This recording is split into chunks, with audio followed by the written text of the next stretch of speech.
तो स्वागत है आप सबका आपके यूट्यूब चैनल क्रैश क्लासेस में। आज हम देखेंगे क्लास 11th का ईटीपी है ना, जो कि आपका कॉमर्स है। क्या कॉमर्स है? कॉमर्स सब्जेक्ट का है। कॉमर्स सब्जेक्ट का जो कल यानी कि 10 जनवरी को प्रोजेक्ट रेल होने वाला है। उसमें सेम टू सेम यही क्वेश्चन आएगा, 100% यही क्वेश्चन आएगा, है ना, जो आपका ओरिजिनल क्वेश्चन है।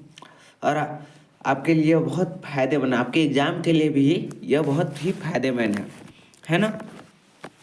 तो आप यह वीडियो ज़रूर देखिए, आप पूरा यह वीडियो ज़रूर देखिए। और आप आप इस वीडियो पर नए हैं तो इस चैनल को सब्सक्राइब कर लीजिए। आपके लिए ऐसे ही वीडियो हमेशा उपलब्ध कराया जाएगा। साथ ही इसमें इम्पोर्टेंट क्वेश्चन, प्रीवियस क्वेश्चन आपको दिया जाएगा। और आप ग्रुप में नहीं जुड़े हुए हैं तो आप जुड़ जाए, है ना। चलिए देखते हैं, आगे चलते हैं। हम लोग क्वेश्चन की ओर चलते हैं। क्लास 11 का है, कॉमर्स है ना। चलिए देखिए, आप लोग ये सबको पढ़ लीजिएगा, है ना। चलिए हम लोग चलते हैं आगे। देखिए यहाँ पे क्वेश्चन क्या है। संसाधन का अर्थ है क्या? संसाधन का क्या अर्थ है? संसाधन क्या अर्थ है? केवल धन एकमात्र करना, धन एकत्र करना। बे क्या है? सभी आवश्यक संसाधनों का सुकलतापूर्वक आयोजन और उपयोग करना। सी क्या है? केवल कर्मचारियों की नियुक्ति करना। और डी क्या है? कंपनी की संपत्ति को बचाना। तो इसका आंसर क्या हो जाएगा? इसका आंसर हो जाएगा क्या? बी नंबर हो जाएगी। क्या बी नंबर है? सभी आवश्यक संसाधनों का सुकुशलतापूर्वक उपयोग करना, है ना। चलिए देखते हैं हम लोग दूसरा नंबर क्वेश्चन देखते हैं हम लोग। निम्नलिखित में कौन सा संसाधन का प्रकार, निम्नलिखित में से कौन सा संसाधन का प्रकार नहीं है पूछ रहा है।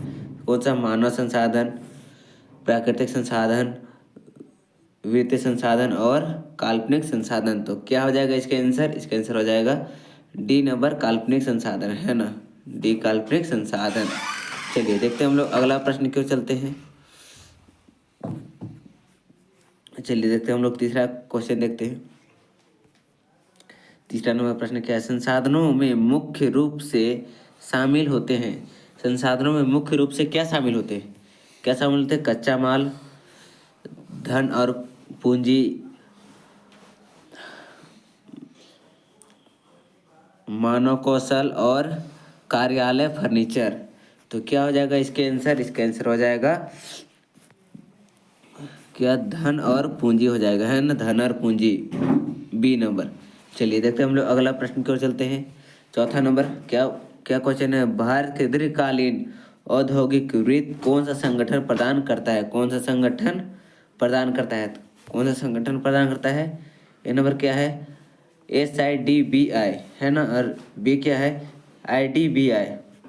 सी क्या है? NABARD। और डी नंबर क्या है? IRDA। तो इसका आंसर क्या हो जाएगा? इसका आंसर हो जाएगा बी नंबर, IDBI, है ना। चलिए देखते हैं हम लोग अगला प्रश्न की ओर चलते हैं। 5वां नंबर क्या है? निम्नलिखित में से कौन एक गैर आर्थिक संसाधन का उदाहरण है? तो क्या ए नंबर क्या है? बैंक ऋण। बी क्या है? मिशनरी। सी क्या है? भूमि। डी क्या है? उद्यमी के कौशल। तो इसका आंसर क्या हो जाएगा? इसका आंसर हो जाएगा डी नंबर, उद्यमति का कौशल। 6 नंबर देखते हैं क्या? संसाधनों को जुटाने का मुख्य उद्देश्य है। संसाधनों को जुटाने का मुख्य उद्देश्य क्या है? तो चलिए देखते हैं हम लोग ऑप्शन। व्यवसाय गतिविधियों की शुरुआत और नियंत्रण सुनिश्चित और करना। बी नंबर क्या है? प्रतिपादित बढ़ाना। सी क्या है? बेरोजगारी को कम करना। डी क्या है? विज्ञापनों पर खर्च करना। तो इसका आंसर क्या हो जाएगा? इसका आंसर हो जाएगा ए नंबर, यहाँ तक है ना। क्या है? क्या है, व्यवसाय गतिविधियों की शुरुआत और नियंत्रण सुनिश्चित करना, है ना। चलिए देखते हैं हम लोग अगला प्रश्न की ओर चलते हैं। अगला प्रश्न क्या है, 7 नंबर, उद्यमिता में संसाधन जुटाने का क्या अर्थ, उद्यमिता में संसाधन जुटाने का क्या अर्थ बोल रहा है। उद्यमिता में संसाधन जुटाने का अर्थ है व्यवसाय को चलाने के लिए आवश्यक सभी इनपुट जैसे वित्त, कच्चा माल, जनशक्ति और मशीनरी को पहचानना, उन्हें प्राप्त करना और उनका कुशलतापूर्वक प्रबंधन करना, है ना। चलिए देखते हैं हम लोग अगला प्रश्न की ओर चलते हैं।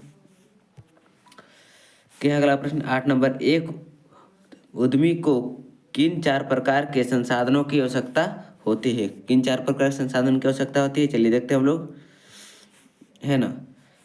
थोड़ा और ऊपर कर लेते हैं, नहीं हम देख लेते हैं। एक उद्यमिता को निम्नलिखित 4 प्रमुख संसाधनों की आवश्यकता होती है ना। चलिए देखते हैं। क्या पहला, क्या मानवीय संसाधन, कर्मचारी और कुशल श्रमिक। दूसरा क्या है, वित्तीय संसाधन, पूंजी और धन। तीसरा क्या है, भौतिकी संसाधन, भूमि, मशीनरी और कच्चा माल। 4 नंबर क्या है, सूचनात्मक संसाधन, बाजार का ज्ञान और तकनीकी डेटा। चलिए देखते हैं अगला प्रश्न की ओर चलते हैं हम लोग। 9 नंबर, संसाधन जुटाने में वित्तीय संस्थानों की क्या भूमिका होती है। संसाधन जुटाने में वित्तीय संस्थाओं की क्या भूमिका होती है।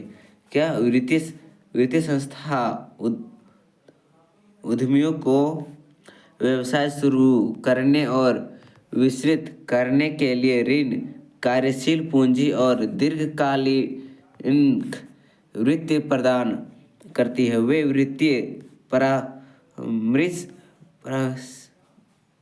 और निवेश के अवसर प्रदान करके संसाधनों को जुटाने में सहायक करते हैं ना। चलिए देखते हैं हम लोग अगला प्रश्न की ओर चलते हैं।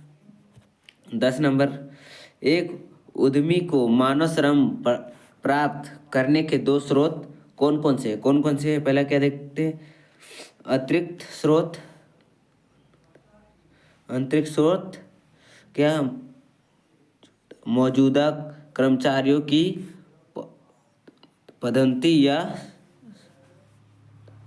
स्थानांतरण, है ना। चलिए देखते हैं अगला प्रश्न आगे। दूसरा क्या है, बाहरी स्रोत, कैंपस प्लेसमेंट, रोजगार विज्ञापन या भर्ती एजेंसियों के माध्यम से नए लोगों को नियुक्त करना, है ना। चलिए देखते हैं हम लोग आगे क्या, खंड स है, दीर्घ उत्तरीय प्रश्न है, ऊपर था लघु उत्तरीय प्रश्न था। चलिए देखते हैं हम लोग अगला प्रश्न क्या है। 11 नंबर, एक नए व्यवसाय के लिए संसाधन जुटाने का महत्व को समझाए, है ना। चलिए देखते हैं हम लोग, संसाधन जुटाना किसी भी उद्यम की सफलता के लिए आधारशिलता है, क्योंकि यह व्यवसाय की योजना को हकीकत में बदलने में मदद करता है ना। क्या, सही समय पर संसाधनों की उपलब्धता उत्पादन प्रक्रिया को निर्बाध बनाती है। तीसरा क्या है, यह व्यवसाय को जोखिम को कम करने और बाजार में प्रतिस्पर्धा करने की क्षमता को बढ़ाता है। चलिए देखते हैं हम लोग आगे आपका 12 नंबर क्वेश्चन या लास्ट क्वेश्चन है ना। चलिए देखते हैं 12 नंबर क्वेश्चन, उद्यमियों द्वारा संसाधनों को जुटाने में आने वाली चुनौतियों और उसके समाधान पर चर्चा करें। क्या बोल रहा है, उद्यमियों द्वारा संसाधनों को जुटाने में आने वाली चुनौतियों और उसके समाधान को, यानी कि चुनौती आएगा और उसके समाधान को बताना है, चर्चा करना है ना। चलिए देखते हैं हम लोग, क्या है पहले चुनौतियाँ, पर्याप्त पूंजी की कमी, कुशल श्रमिकों का ना मिलना, कच्चे माल की कीमतों में उतार चढ़ाव और सरकारी नियमों की जटिलताएं, क्या बोल रहा है, पर्याप्त पूंजी यानी कि पैसा की कमी, कुशल श्रमिक यानी कि मजदूर ना मिलना है ना, कच्चे माल की कीमतों में उतार चढ़ाव यानी कि कच्चा माल का कम कम बेसी पैसा होना है ना, और सरकारी नियमों का जटिलता यानी कि सरकार द्वारा जो नियम बनाया जाता है उसमें जटिलता कठिनाई होती है। चलिए आगे देखते हैं समाधान क्या है। समाधान, उचित वित्तीय नियोजन करना, कर्मचारियों को प्रशिक्षण देना, वैकल्पिक आपूर्तियों की तलाश करना और नेटवर्किंग के माध्यम से सहायता प्राप्त करना है ना। यह क्या, हाँ यह हो गया आप लोगों का क्लास 11 का ईटीपी का कॉमर्स सब्जेक्ट का मोड क्या बोलते हैं प्रोजेक्ट रियल क्वेश्चन समाप्त हो गया। आपको वीडियो अच्छा लगा हो तो लाइक कमेंट शेयर कीजिएगा और अपने दोस्तों को भी शेयर कीजिएगा। जय हिंद जय भारत, धन्यवाद है ना।